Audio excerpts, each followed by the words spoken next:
حامی برنامه شفا شفاخانه صدا کوثر، معالجه برتر.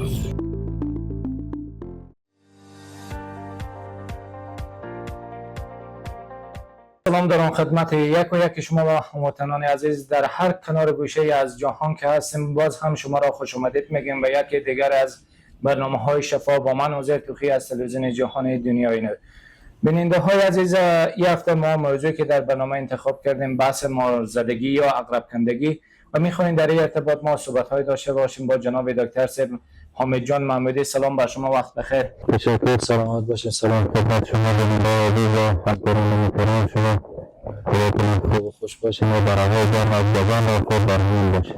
تشکر از شما جناب دکتر صاحب. در برنامه ما موضوعی که انتخاب کردیم بحث موضوع مارزدگی که فصل موضوع که هست خیلی مهم و اساسیه. اونا در ابتدای برنامه اگه شما یک صحبتی داشته باشین در ارتباط با موضوع مارزدگی یا عقرب کندگی اینا که هست برای هموطنان عزیز. یک موضوع بسیار خوب مورد نظر گرفتین، یک موضوع که امروزه بسیار زیاد از اشخاص، بسیار زیاد از مریضایی که با ما مراجعه میکنن با این مواجه هستن و روبرو هستن و بیشتر کیسایی که ما روزا روبرو میشیم و مراجعین عزیز ما در اکثرا به خاطر همین مارگزیدگی درست. بسیار خوب جناب دکتر صاحب، وقت یک فرد توسط یک مار یک گزیدگی میشه، اقداماتی که در فامیل بزرگ باید انجام بدن و کسی که در همون محل مثلا هستن به موقع مثلا رفت آمد دارم چه اقداماتی باید اینا در نظر داشته باشن؟ خب چی خوب میشه که در ابتدا درباره مارگزیدگی یک چند صحبت داشته باشیم. خود مارگزیدگی یعنی گزش شخصی توسط مار و انتقال از او، یا گاهی وقتا انتقال خودمو زر هست و گاهی وقتا امکان داره که زر به او انتقال نکنه. مثلا و خود از این اقداماتی که انجام میدن، اولین کاری که در نزد شخص انجام میدیم کوشش کنیم شخص را آروم کنیم و از وضعیت رویام و اضطراب از او کاهش بدیم. کارهایی که انجام میده و بعضی کارهای عرفایی که هست، کارهای میشه گفت نادرسته که نه مرجع علمی داره نه به هیچ کتاب طبی آمده باشه، کارهایی که انجام میدن یا شخصی که توسط مار یا گژدهم گزیده میشه بعضی میمکن همون نایی که گزیده شده میمکن و بعد از او توف میکنن و گاهی وقتا میگیرن توسط یک پل یا چاقو یا جارو ایجاد میکنن به خاطر بخلال گاهی وقتا میگیرن و میسوزن. که کارا نه کدام مرجع طبی داره نه هم رفرنس کدام معلومات درباره از این حال تصدیق نشده که این مفیده و مضر هم هست و ضررهای هم داره.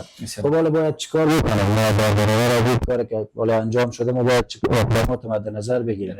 گفتم اولین کاری که انجام میدم شخص مریض یا کسی که توسط مار یا گژدهم گزیده شده او را آرام میکنه، وضعیت روی از او آرام میکنه و بعد از اون کوشش میکنه دست از اون نایب ضرر توسط یک اسپلنت یا توسط یک چوب یا کاغذ ثابت نگه میدن و کوشش میکنیم که از کدام حرکت بیش از حد جلوگیری شه و به حد امکان هر قدر زودتر بتونیم به یک مرکز صحیح انتقال بدیم که این کارا و از عواقب ثانوی از او و عوارض ثانوی از او جلوگیری شه.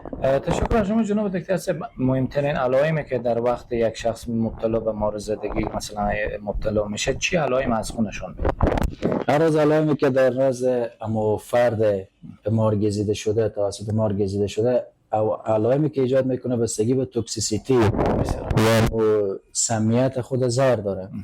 دو تا عوارض ایجاد میکنه، در عوارض روی سیستم عصبی و عوارض روی سیستم کاردیو روی سیستم قلبی هم تاثیر ایجاد میکنه که اگر روی سیستم عصبی تاثیرات ایجاد کنه باعث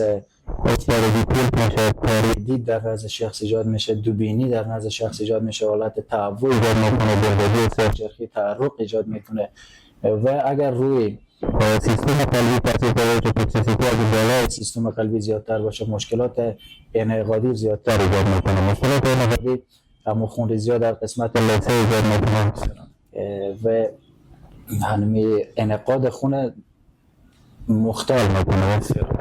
بسیار خوب جناب دکتر صاحب، زهر مار چگونه میتونن سیستم های بدن ما و شما رو مختل کنه؟ زهر مار گفتیم دو قسمت از بدن زیادتر درگیر میکنه، یا سیستم قلبی یا سیستم عصبی. سیستم عصبی باید درگیر کنه. یعنی وقتی شخص گزیده میشه از همون ناحیه گزیده شده وارد سیستم بدن میشه، از طریق جریان خون داخل میشه، میاد روی سیستم کاردیولوژی یا سیستم قلبی تاثیرات ایجاد میکنه. گفتیم که سیستم انعقاد ایجاد میکنه، سیستم انعقادی مختل میکنه، خونریزی‌های لثه ایجاد میکنه، تاکیکاردیا یا افزایش ضربان قلب ایجاد میکنه، تعرق ایجاد میکنه و همچنین در روی سیستم عصبی وقتی داخل میشه نورون‌های اما نایاب عصبی درگیر میکنه که اگر در قسمت‌های از مهم بدن، قسمت‌های که میای سیستم تنفسی کنترل میکنه، در این قسمت‌ها اگر اثر بگذاره باعث ایجاد نفس تنگی در نزد شخص ایجاد شده که اگر پیشگیری نشه، جلوگیری نشه از عوارض اختلالات بعدی از او باعث نفس تنگی و درد مریض شده میکنه. بسیار خوب جناب دکتر صاحب، وقتی که یک شخص مثلا مبتلا به موردزدگی میشه، در ابتدا مثلا اون وقتی که موقعیت شما گفتیم بالای سیستم خون ما و شما که هست مشکلات ایجاد میکنه، سیستم قلبی مثلا درگیر میکنه، برای کنترل از اینکه نتونه بالای سیستم قلبی ما و شما مثلا بالای سیستم عصبی ما و شما که هست جریان خون ما و شما مشکلات ایجاد نکنه، چی کاری باید ما انجام بدیم؟ در ابتدا برنامه گفتیم که اقدامات ابتدایی که در خانه گرفته میشه، شخص را آرام میکنه، بعد از او از بسته کردن نایه زرد مثلا بعض اتفاق میفته که نایه که زیره شده بلندتر از او باید تورناکو باید چیزی میگیرن بسته میکنن.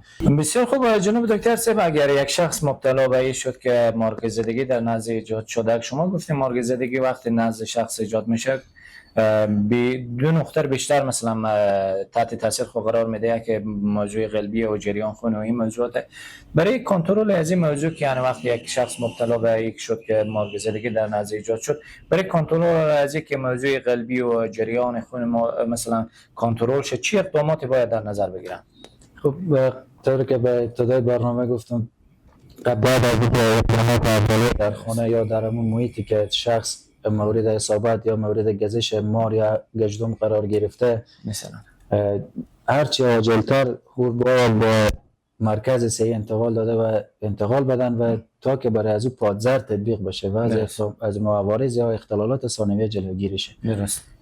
بسیار خوب جناب دکتر صاحب، بعضی کسا ما میبینیم در جامعه وقتی که مرگزدگی در نزد ایجاد میشه میبینیم یک رسمان یا یک تکه کلون ور میدارن، از این موقعیتی که مرگزدگی ایجاد شده بالاتر محکم بسته میکنن که یعنی جریان خون به اون موقعیت مثلا خیلی کم به ندرت مثلا عبور میکنه، چرا این کار انجام میدن؟ بعض عقیده یعنی میشه گفت اشتباه که برای اشخاص انتقال داده شده و یا درست فهمانده نشده، برای از اونا به این عقیده هستند که شاید از انتقال زهر جلوگیری کنن به بدن و دیگر قسمت‌های بدن جلوگیری کنن و این خود از این کار درست نیه و باعث کاهش خونرسانی یا به طور کامل خونرسانی به عضو گزیده شده بند میکنه و باعث نکروز یا از بین رفتن انساج میشه و خود زهر هم یک انزایمی است و تخریب حجرات بدن میشه. همون خاطر از این کار دوری کنن و این کار انجام ندن. بسیار خوب جناب دکتر صاحب، بعضی کسا که ما میبینیم به این موضوع رخ میده و در نزد اینا کوشش میکنن که به مکانهای صحیح مثلا اول مراجعه نمیکنن، در جامعه در منطقه و غریجات که هست یک کسی هست به نام معطل خان میگم چی میگم یک خوندن میکنه، آیا این کار صحیح از نظر طبابت یا خیر؟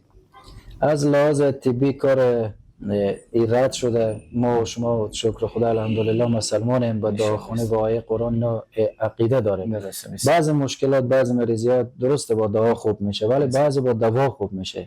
باید برای کسی که زهر به بدن از او تزریق شده توسط مار گزیده شده یا گژدم گزیده شده برای از او پادزر تطبیق بشه تا که زهر از او خونسا کنه و عوارض بعدی جلوگیری کنه.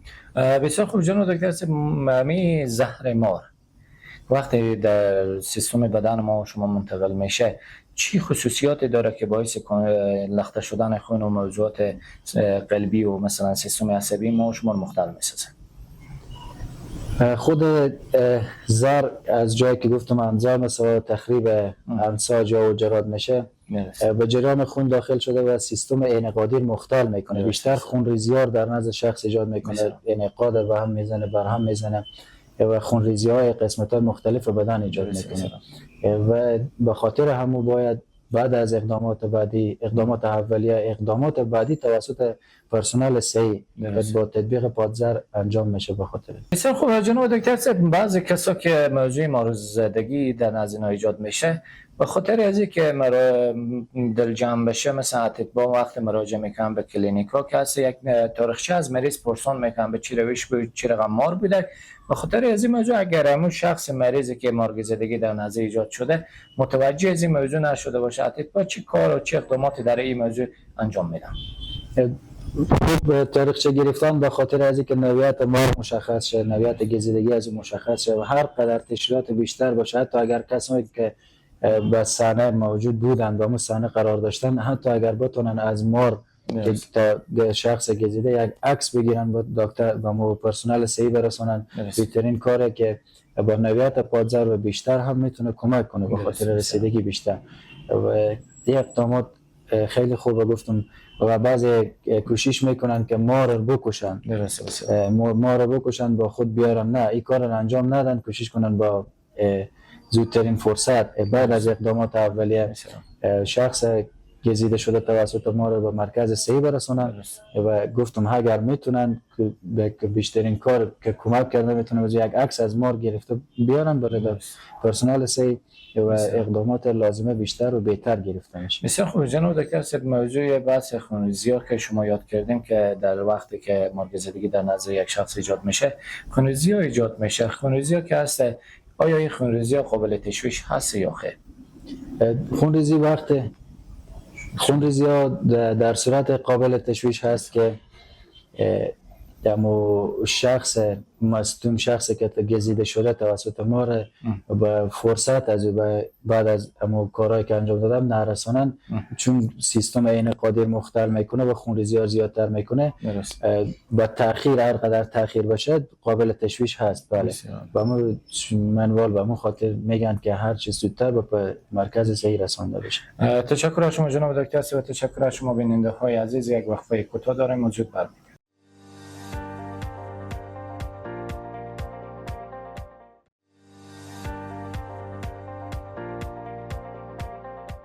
باز هم خوش آمدید بیننده های عزیز به ادامه برنامه. جناب دکتر صاحب، آیا پادزر باید تمام کسانی که مارگزیدگی هست تزریق گردد یا خیر؟ ملوث، اما شخص ملوث شده با زر، بدن از مصاب کرد، یعنی زر انتقال پیدا کرده. خب در صورتی که خود مارگزیدگی خوش طوری است که شخص توسط مار گزیده میشه ولی زر خود انتقال نمیده، زر انتقال نداده. برای از اون مار گزیدگی خوش ما پادزر برای مریض تطبیق نمیکنه، ولی مار گزیدگی که زر انتقال داده باشه برای از اون پادزر انجام میدیم. بسیار خوب جناب دکتر صاحب، اگر مکان مثلا کسایی که مارگزیدگی در نزد ایجاد شده، بعضی کسا از دوای به خانه دارم که مثلا دوای شیمیایی که در بازارهای امروز خرید و فروش میشه و دیگه میشه، اونا برای کنترل درد و برای کنترل از اینکه مثلا مریض از همون ناحیه مثلا خیلی ناآرامی نکنه استفاده میکنن. آیا این کار صحیح است یا خیر؟ اما شخص اگر زیاد درد داشته، زیاد و درد زیاد بود، میتونیم با یک آمپول ضد درد یا تابلت ضد درد در وقتی که به مرکز صحی انتقال داده میشه ما برای از اون تطبیق بکنیم، یا از طریق خوراکی یا از طریق زرقی. ناحیه‌ای که گزیده شده یا دست باشه یا پا باشه یا دیگه قسمت باشه ثابت نگه داشته میشه، چون هر قدر حرکات زیادتر باشه با سرعت انتقال از زر به بدن از زیادتر میشه. چرا اگر یک ضد درد بزو کار کنم درد آرامتر شد، کار خوبیه، کار بدی نیست. بسیار خوب جناب دکتر صاحب، آیا بریدن محل گزیدگی یا چاک دادن به طب جراحی، بعضی کسا ما میبینیم که اما وقتی این موضوع رخ میده در جایی که چاقو یا یک تیغ ور میدن همون نایر مثلا چاک میدن، کوشش میکنن به دست و با دهان خب به یک طریق مثلا کوشش میکنن میگن زهر بکشین که به دیگه نایر مثلا ضرر نرسونه. آیا کار صحیحه؟ کار نادرست و قبول نشده، کاری که اصلا هیچ سند علمی نداره. و در ابتدای برنامه هم یادآوری کردم که بعضا میمکن، بعضا نایر با تورنیکت یا کدام دیگه شی بسته میکنن بعضا چاد میدن و یک جره ایجاد میکنن با تق یا با پلچی. این کار اشتباه، چون هم زمان مختل میکنن، باعث تاخیر در زمان میشه که شخص کوشش باعث میشه که دیرتر به مرکز صحی برسونن و هم با شخصی که میمکه باعث ضرر رساندن به زو میشه. و این کارا و مو سه اقدامی که ما سه اقدام اساسی که اقدامات اولیه که باید شخص انجام بده، همونا لازم و ضروریه و بعد از اون مربوط میشه به پرسنل صحی که گفتن همو نایر میشورن، نایر تثبیت میکنن و مریض آرام میکنن. بسیار خوب جناب دکتر، بعضی کسان ما میبینیم در جامعه که وقتی این موضوع رخ میده وسایلی که داغ باشه رو میارن به اون ناحیه مثلا قرار میدن که به خاطر کنترل درد این موضوع که هسته. و بعضی کسا در فامیل ها که هست از مواد گیاهی که در خانه ها استفاده میکنن، پدرها و مادرایی که محیط های مکان صحی به دسترس زیاد نیست که هست استفاده از دوای گیاهی برای کنترل یا مثلا موضوعی که مارگزیدگی ایجاد شده که در نزد شخص دیگه مشکلات ایجاد نکنه. آیا نظر شما این کار صحیحه؟ تداوی مارگزیدگی اما تطبیق پادزره و هر اقدام غیر قابل قبول شده که در نزد شخص مارگزیده انجام بشه تأخیر در وقته. تأخیر در وقت در رساندن شخص گزیده شده به مرکز صحی و او قسم موادی هم تالک یا داروی گیاهی که تونسته باشه پادزر باشه یا کار پادزر بکنه تا حال تثبیت نشده و بهترین دوا برای از اون پادزره که باید بعد از اقدامات اولیه، اقداماتی که به خانه انجام شده به مرکز صحی انتقال داده شده و توسط پرسنل صحی و پادزر برای ما تطبیق بشه. این کارها همگی اشتباه و غیر قابل پذیرش. بسیار خوب جناب دکتر، بعضی کسا ما دیدیم موضوع مارگزیدگی که در نزد شخص ایجاد میشه کوشش میکنم مکان مثلا تغییر دمیه که و زیادتر از آب استفاده میکنن، روی میشورن دستا و پای و اینا میشورن که مثلا همون حرارت بدن یا کمتر شه و فشار از دمی که موضوع مارگزیدگی ایجاد میشه فشار مریض بالا میره. کنترل فشار به این موضوع که هست تاثیر میگذاره یا خیر؟ در قسمت های آرام کردن مریض رول داره. اگر توانایی داشته باشن مریض از مضطرب از حالت اضطراب به حالت نرمال بیارن. فقط شستن ناحیه زخم با آب و پاک و صابون خوبه، کار با جای تا زمانی که میرسونن به مرکز صحی و اقدامات بعدی از او که بیاین.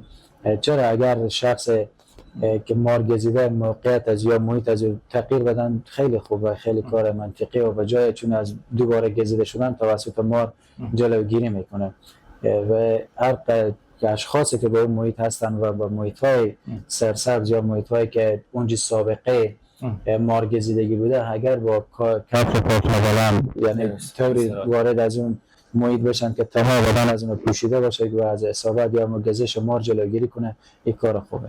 بسیار خوب جناب دکتر، و یک خانواده در موضوع مارگزیدگی تا به مکان صحی که مثلا منتقل میکنن مریض، چی کارا و چی اقداماتی باید در نظر بگیرن؟ اقدامات اولی که تکرار هم کردن، چندین بار هم تکرار کردن، اقدامات اولی که انجام میدن، اولین کاری که انجام میدن مریض آرام میکنن، وضعیت روی از آرام میکنن.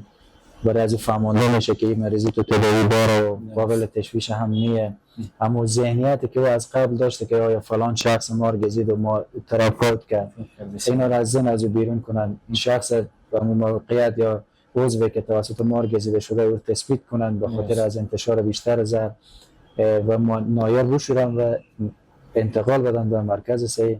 این کار بسیار خوب جناب دکتر، در ارتباط به موضوع مارگزیدگی ما صحبت‌های داشتیم. حالا بیاین شما یک خاطره داشته باشین که در نزد شما کسی مثلا مراجعه کرده باشه از موضوع مارگزیدگی. فصل گرمی و تابستان و واقعات مارگزیدگی و گزیدگی زیاده. ما شاهد بسیار زیاد از حادثه هستیم و بسیار زیاد از اشخاص مراجعه میکنن و به توفیق الله و شکر خدا که تداوی میشن و پس میرن و پادزر یا مواد یا دوای لازمه و نزد از اون تطبیق میشه و پس ما به خانه خواهد. مثل خود جناب دکتر، وقت موضوع مارگزیدگی در نزد شخص ایجاد میشه آیا همه مریضا نیاز به بستری دارن یا خیر؟ تمام مریضا نیاز به بستری ندارند. مریضای نیاز به بستری ندارند که در اولین فرصت به صورت عاجل رسانده شده باشه و کدام عوارض ثانویه یا مشکلات ثانویه در نزد از که گفتیم مشکلات عصبی یا مشکلات قلبی وایی در نزد از ایجاد نشده باشه و زایمای شش در نزد از ایجاد نشده باشه، اینا نیاز به بستری ندارند. مگر کسانی که به تأخیر آورده میشن یا به هر دلیلی که است، یا شاید اقدامات اولیه که در نزد از انجام دادن با کندی انجام دادن، یا اقداماتی که غیر منطقی یا غیر یا اقداماتی که نیاز نبوده یا مفعل که چاک میدن و یا جره ایجاد میکنن یا میسوزونن، این کارا رو انجام دادن باعث اما مشکلات ثانویه در نزد شخص شده، اینا نیاز به بستر دارن. از اختلالات مهمی که ایجاد میکرد گفتیم مشکلات عصبی در نزد شخص که دوبینی‌ها ایجاد میکرد، تاری دید ایجاد میکرد، افت فشار ایجاد میکرد، حالت تعرق و اضطراب اینا در نزد شخص ایجاد میکرد. این اشخاص ما تحت بستر تا زمانی که وضعیت یا علائم حیاتی از ما نرمال میشه تحت بستر میگه. بسیار خوب جناب دکتر صاحب، از موضوع مارگزیدگی صحبت‌های داشتیم. حالا بیاین در ارتباط به گژدهم هم صحبت داشته باشیم. آیا موضوع گژده‌زدگی تا چه اندازه میتونه مثلا در نزد یک شخص مشکلات ایجاد کنه؟ خود زهر گژدهم توکسیسیتی یا سمزدایی از اون نسبت به مار کمتره. خود گژدهم فقط همون نایور که گزیده شده توسط گژدهم مصاب میکنه و درد از او زیادتر، عوارض عصبی و مشکلات عصبی و مشکلات قلبی وایی در نزد شخص ایجاد نمیکنه، مگر اینکه توکسیسیتی از او بالا باشه و یا مستقیم یا شریان یا ورید مصاب ساخته باشه، گزیده باشه. در این صورت توکسیسیتی بالا و عوارض ایجاد میکنه. در غیر از اون صورت عوارضی که مارگزیدگی ایجاد میکنه نسبت به گژدهم گزیدگی شدیدتر میشه. بسیار خوب جناب دکتر، تفاوت بین مارگزیدگی و گژدهم‌زدگی، موضوع زهرات، تفاوت از اینا در موضوع زهر در چیه؟ اما خود توکسیسیتی یا سمزدایی از اینا که گفتیم از خود مار قوی‌تر و از گژدهم ضعیف‌تره. یعنی چون گفتیم مار گزیدگی که هست قسمت‌های سیستم عصبی و سیستم قلبی وای درگیر میکنه، ولی با گژدهم گزیدگی تنها همون ناحیه که گزیده شده توسط گژدهم همون ناحیه مصاب میکنه و درد و عوارض از او به همون ناحیه زیادتره و انتشار از او هم کمتره نسبت به خود مار گزیدگی. بسیار خوب جناب دکتر صاحب، کسی که موضوع گژدهم‌زدگی که هست در نزد ایجاد میشه، ما بیشتری وقت متوجه ازش شدیم که استفراغ بالا میاره، دلیل در چیه؟ دلیل از او درد زیاد و اما گفتیم که هر یا سمزدایی از او یا توکسیسیتی از او بالا باشه در نزد شخص هم باعث ایجاد استفراغات، تعرق، درد شدید باعث نزد شخص میشه. تشکر از شما جناب دکتر صاحب. آیا گژدهم‌زدگی میتونه باعث مشکل جراحی قلبی و دم ریه شود یا خیر؟ خود گژدهم‌زدگی باعث مشکلات قلبی وهایی و اوزیمای ریه و عدیم ریه یا اوزیمای ریه هم میگن باعث از او شده نمیتونه. چون توکسیسیتی از یا سمزدایی از او پایین‌تره و گفتیم که نهایات عصبی یا خود سیستم عصبی رو درگیر نمیکنه، سیستم قلبی وایی هم درگیر نمیکنه، همون خاطر مشکلات قلبی وایی در نزد اشخاصی که توسط گژدهم گزیده شده دیده نشده. بسیار خوب جناب دکتر صاحب، در موضوع مارگزیدگی شما صحبت داشتیم، علائم گفتیم که مثلا چه علائمی در نزد شخص ایجاد میکنه. موضوع گژدهم‌زدگی که هست در نزد شخص که ایجاد میشه، چه علائمی میتونه از موضوع گژدهم‌زدگی در نزد شخص ایجاد کنه؟ علائم از زیادتر اما تعرق، درد زیاد و خیلی شدیدتر اگر باشه استفراغات ایجاد میکنه در نزد شخص و مشکلات عصبی و مشکلات قلبی وایی که به مارگزیدگی داشتیم و گژدهم‌زدگی نداره. چون توکسیسیتی از او کمتره. درست. بسیار خوب جناب دکتر صاحب، در گژدهم‌زدگی شدید اولویت دکتر در چیه؟ اولویت دکتر اما آرام کردن درد مریضه، اما اقدامات اولیه که در نزد شخص انجام میده، چون خود از او عوارض زیادی هم نداره، درد مریض آرام میکنه. ناحیه‌ای که خود گژدهم گزیده توسط پرسونال پاک یا معقم، ناحیه‌ای که معقم باشه خود کلا توسط مواد پاودین یا آنتی سیپتیکا شسته میشه و پاک میشه و قدر نیاز به پادزر نداره. درست. بسیار خوب جناب دکتر صاحب، بریم در ارتباط به موضوع گژدهم‌زدگی شما صحبت کردیم. حالا در نزد خود شما این موضوع رخ داده یا خیر؟ در نظر خود ما خب تا حالا یک شکر خدا بگم اتفاق نفتاده، نه مارگزیدگی نه گژدم گزیدگی، ولی مراجعین زیادی داشتیم. کسانی که مراجعه میکنن خصوصا در فصل تابستان زیاد دیده میشه در نظر خودشون هوای گرمه و مقدار یا تعداد گژدم ها هم زیادتر دیده میشه در فصل تابستان، ولی در نزد خود ما شکر خدا تا حالا اتفاق نیفتاده. خدا را شکر. تشکر از شما جناب دکتر. بیننده های عزیز یک وقفه کوتاه دارم، از زود برمیگردیم.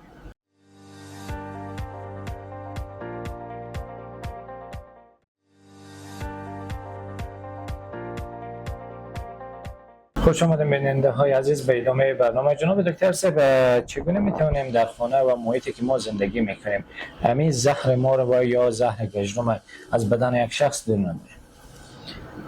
خود زهر مار و زهر گژدم در بدن خودمون خزنده یا مار یا گژدم هست. درست. فقط کارهای اقداماتی که ما انجام میدیم در محیط هایی که تا حالا شاهد از بودیم که فلان شخص یا گژدم گزیده یا کدام مار گزیده، خب اقداماتی که انجام میدیم وقتی ما داخل از این محیط میشیم یا وارد از این محیط میشیم کوشش کنیم بدن خود بپوشیم، یعنی هیچ نایه برای اصابات ما نگاه نداریم، تمام نایه پوشیده باشه. کدام شیء که از این منطقه ما میگیریم چون امکان داره کدام گژدم چیزی داخل از اون منطقه باشه یا زیر اون شیء موجود باشه، ما از عادتی که داریم اکثریت ما از زیر از او میگیریم بالا میکنیم، این کار رو انجام ندیم. و یک از کارهایی که سنت پیامبر هم هست، ما و شما شکر خدا مسلمان میگن قبل از اینکه پوشاک میپوشیم تکون بدیم داخل از اون نباشه و این کارا رو انجام بدن انشالله که از حادثه جلوگیری میشه. بسیار خوب جناب دکتر صاحب، اگر کسی شب هنگام در خانه توسط گژدم گزیده شود قبل از رسیدن به شفاخانه مثلا به شفاخانه برسه به چی روش‌ها مثلا او انتقال بده؟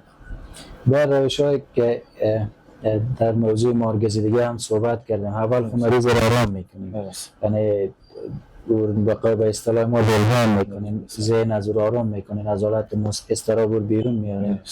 بعد نمون نایه که توسط گژدم گزیده شده رو تثبیت میکنیم، چون از انتشار از سم یا زهر جلوگیری شه نایه پاک میشوریم و اگر شخص زیاد درد داشت، زیاد درد شدید داشت، با یک آنالژزیک یا یک کدام داروی مسکن درد را آرام میکنیم و بعد به مرکز صحی انتقال میدیم. بسیار خوب جناب دکتر صاحب، ما موضوع مارگزیدگی و عقرب‌زدگی صحبت کردیم. در ارتباط ما کسایی میبینین در جامعه که کسی مثلا در نزد از مثلا گژدم زدگی ایجاد میشه، برای کنترل استرس اینا که موضوعی که شما صحبت کردیم بعضی فامیلا میگم ولای آفرین قهرمان و ایر غمایی موضوع که هست دور انتقال نمیدم به مکانهای صحی و به جای انتقال نمیدم و میگم آفرین و قهرمان. این موضوع مثلا چند پیراهای دیگه هم رخ داده.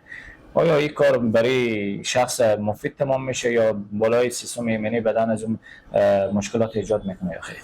شاید کسایی که میگن پروتئین قهرمانه و مارگن گزیده کار نمیشه، یا شاید هم شاید ازی بودن که فلان شخص مار گزید یا گژدم گزید، هیچ اتفاقی واسه رخ نداده.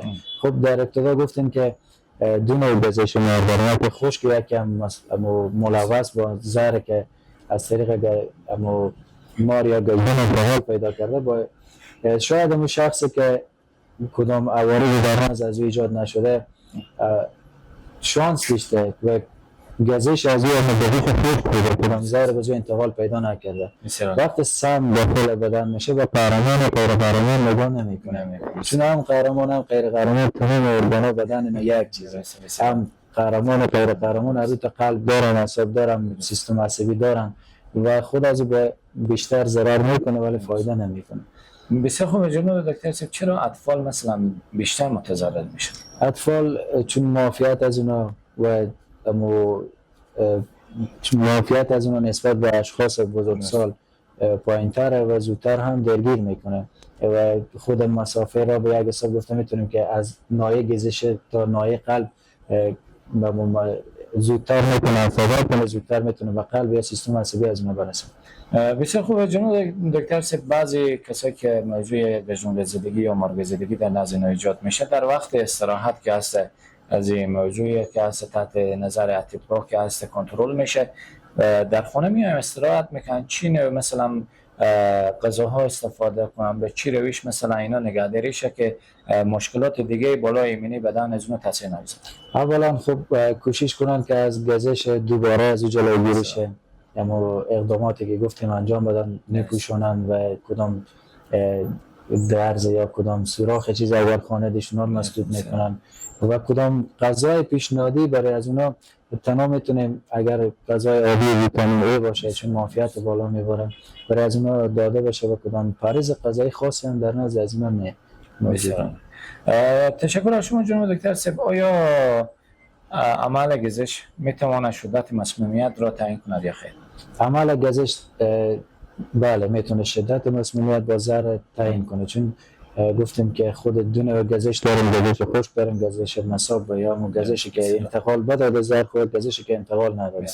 و اگر گزش تنها گزش باشه و کدام سم یا کدام زهر انتقال نکرده باشه او قابل تشویش نه، فقط درد آرام میکنه و نایه پاک با آب و پاک و صابون میشوریم و مریض را آرام میکنه که این هم باید توسط پرسنل صحی انجام بشه که تشخیص بشه که آیا این گزش با زهر بوده یا بدون زهر بوده. بسیار خوب جناب دکتر صاحب، کسی که مارگ زدگی یا عقرب زدگی که در نزد ایجاد میشه میتونه مثلا یک مدت در حدود یک چند روز گذشت بعد از او پس ظاهر شه علائمی در نزد شخص ایجاد کنه یا خیر؟ در صورتی که معافیت شخص با این بله درست، ولی در صورتی که تطبیق پادزر یا هم کدام پادزر تطبیق نشده باشه هر روز علائم دوباره در نزد از او ظاهر میشه. ولی اگر پادزر تطبیق شده باشه امکان از او پایین‌تر و رژیم غذایی هم که گفتم آبی ویتامین ای باشه چون معافیت بالا میبره برای از مفید تمام میشه. بسیار خوب جناب دکتر صاحب، اگر فردی مثلا مار بگزیده هیچ علائمی در نزد از او یا عقرب گزیدگی هیچ علائمی در نزد از او مثلا نشون داده نشده، راحت به مشکلات درد بود کمتر مثلا درد از اون برطرف شده، آیا این کار صحیح است که یعنی بعضی کسا مراجعه نمیکنن به کلینیک ها یا به دکتر صاحبا یا خیر؟ در هر صورت گزش که انجام شده شخص توسط مار یا گژدم گزیده شده باید به مرکز صحی انتقال داده بشه، چون گفتیم تشخیص از توسط که آیا با زهر چون گزش دونه بود یا خشک و ملوث بود تشخیص از اون توسط پرسنل صحی صورت میگیره. نوع گزش هست گزیده بود شده و باید انتقال داده بشه.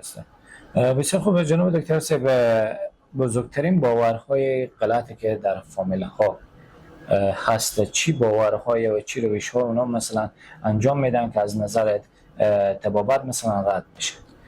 اقداماتی که خود اشخاص برای شخص گزیده شده توسط گژدم یا مار انجام میدن، گفتیم اول یک تورنیکت یا کدام شی دیگر میارن نایی بلندتر از نایی گزیده شده مسدود میکنن که باعث از این میشه جریان خون مختل میشه، جریان خون مسدود میشه و باعث مرگ عجولی یا باعث از دست دادن عضو که گزیده شده در نزد شخص میشه. دیگه پله که ایجاد میکنن نایه میسوزونن یا نایه کدام جرهی که توسط چاقو یا کدام پل در نزد شخص انجام میدن یا مکیده شدن توسط شخص ثانوی شخص دومی که توسط شخص گزیده شده انجام میشه. اینا اقدامات غیر قابل قبول و اقدامات اشتباه، نه تنها که باعث فایده رسوندن به شخص نمیشه، باعث از بیشتر ضرر رسوندن به شخص هم میشه، چون هر قدر آنها وقت تأخیر کنن باعث از این میشه که زهر بیشتر به بدن نفوذ کنه و عوارض بیشتر ایجاد کنه. بسیار خوب جناب دکتر صاحب، در ارتباط با موضوع باورهای غلط که زیاد کسا مثلا از جای میشنه و از کسی میشنه، اما موضوع مثلا عملیه کوشش میکنم همیشه انجام بدم به ذهن از اونها اگر حادثه رخ میده کوشش میکنم موضوعی که یک کسی به اونها یادآوری کرده یا توصیه کرده انجام بدن. بعضی کسا رو ما میبینیم این موضوع که رخ میده زیادتر کوشش میکنم پیاله چای بگیرم نبات بندازم و شوردم و بیارم مثلا نزد مریض که بگیر توی استفاده کو برای کنترل چی موضوع این کار انجام میدم. به خاطر جلوگیری از افت قند شخص یا به خاطر جلوگیری از افت فشار یک قسمت میتونه کمک کننده باشه، چون خود شخص وقتی عوارض در نزد از ایجاد میشه تعرق ایجاد میکنه، تاکیکاردیا یا افزایش ضربان قلب و زیاد مایات در نزد ایجاد میشه. اگر شخص مایات تطبیق بشه تا زمانی که به مرکز صحی انتقال داده میشه گپ خوبی هست ولی رد نشد. بسیار خوب جناب دکتر صاحب، بیایم یک سوال موضوع ژنتیکی پرسان کنم اگر اجازه شما باشه. همین کسی که مارگزیدگی در نظر ایجاد میشه که مثلا خانواده داره و خانم داره و دیگه داره، می در موضوع طفل آیا وقتی که موضوع ضرب نزدیک ایجاد شده مشکلات در سیستم ایمنی از مثلا ایجاد کرده، کمبود ویتامین هایی که در وجود از اون باعث میشه که کمتر شه، اگر در تشکیل خانواده مثلا انجام بشه بالای طفل مشکلات ایجاد میکنه یا خیر؟ در صورت اگر خانم حامله توسط مرد گرفته شده باشه، طفل در بطن مادر باشه، بالای از اون تاثیرات میگذاره. ولی اگر خانم حامله نباشه و یا شما هدف شما اینه که به اشخاص بعدی که از این خانواده تولد میشن کدام تغییرات نمیاره، کدام عوارض هم نمیگذاره. نه منظور از بود جناب دکتر صاحب، یک شخص مثلا یک مرد ما در نظر میگیریم در نزد از مارگزیدگی ایجاد شده، این مارگزیدگی یک مدت دوامدار استراحت داره و دیگه داره، بعد از اون مثلا برای تشکیل خانواده موضوع مثلا طفل انجام میشه، آیا این پدر همون ویتامین ها و کلسیم که مثلا در وجود از اون و مشکلاتی که تاثیر خود میگذاره بالای سیستم ایمنی بدن، آیا وقتی که عملیه الغا صورت میگیره و طفل در بطن مادر تشکیل میشه، اون طفل مثلا به مرور زمان که تولد میشه مشکلاتی در نزد از او هست یا خیر؟ در کدام مشکلات ژنتیکی در نزد شخص یا به اطفال از اونها انتقال پیدا نمیکنه، کدام مشکلات ایجاد نمیکنه، چون یکی زهر داریم یکی پادزهر داریم، مثل انتون و آنتی بیوتیک که داریم. وقتی انتون به بدن شخص باشه دیگه از بین میره، عوارض گذشته و بعد از اون پس شخص احیا میشه. این هم دقیقاً میتونه شبیه همین باشه. وقتی سم داخل بدن شده و ما بیامدیم پادزهر وضو تطبیق کردیم دیگه هیچ کدام اثر از او باقی نمیمونه و به اطفال یا به اشخاص بعدی هم انتقال پیدا نمیکنه. بسیار خوب جناب دکتر صاحب، اگر شما 3 توصیه یا 3 کلمه‌ای که برای هموطنان عزیز ما داشته باشیم از موضوع مارگزیدگی. خود اقدامات که در نزد شخص هم اقدامات اولیه در ناحیه که یا محیطی که شخص توسط مارگزیده شده، اقداماتی که انجام میدن 3 اقدام اساسی و اولیه باید در نزد از انجام شه. اول شخص آرام میکنه، نایر تثبیت میکنه، نایر میشوریم و توسط یک اسپلنت یا توسط یک کارتن یا کدام چوبی نایر تثبیت میکنه چون از انتشار زهر جلوگیری کنه و کدام اقدامات به قول قدیمی ها پیرزالوجی را انجام ندین و شخص را انتقال دین به مرکز صحی. 3 اقدام را انجام دین، آرام کنین، نایر تثبیت کنین و نایر توسط آب پاک و صابون بشورین. تشکر از شما جناب دکتر صاحب. در پایان برنامه قرار داریم، پیام یا گفتنی که شما برای هموطنان عزیز ما در امکان را در خدمت.